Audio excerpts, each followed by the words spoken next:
সম্প্রতি ভাইরাল হয়েছে এক ভিডিও, যেখানে দেখা যাচ্ছে বলিউড পরিচালক সন্দীপ রেড্ডি ভাঙ্গা সরাসরি দীপিকা পাডুকোনের কিছু মন্তব্য কঠোর জবাব দিচ্ছেন।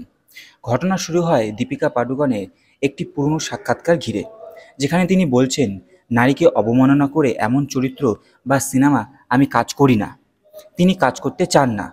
ধারণা করা হচ্ছে এই মন্তব্যটি ছিল ভাঙ্গার আগের সিনেমা কবির সিং বা অ্যানিমেল এক প্রকার পরোক্ষ সমালোচনা।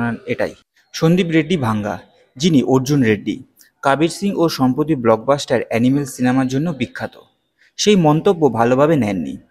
তার মতে দীপিকার এমন মন্তব্য পক্ষপাতদুষ্ট ও অভিনেত্রী হিসেবে দায়িত্বহীন। ভিডিওতে সন্দীপ বলেন, আপনি যদি চরিত্র বুঝে অভিনয় করতে পারেন, তাহলে অভিনয় শিল্পে থাকার কোনো মানেই নেই।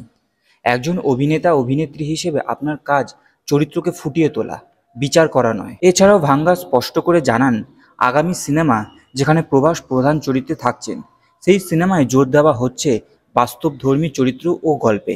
এই বিতর্কটি ইন্ডাস্ট্রিতে নতুন করে আলোচনা তৈরি করছে। অনেকেই দীপিকার পক্ষ নিচ্ছেন, আবার অনেকেই সন্দীপের স্পষ্টভাষী দৃষ্টিভঙ্গিকে সম্মান জানাচ্ছেন। শিল্পের স্বাধীনতা কতটুকু? একজন অভিনেতা কি শুধু স্ক্রিপ্ট নিয়েই নিজের মতামত দিতে পারেন, নাকি সেটা পরিচালকের কৃতিত্বের হস্তক্ষেপ?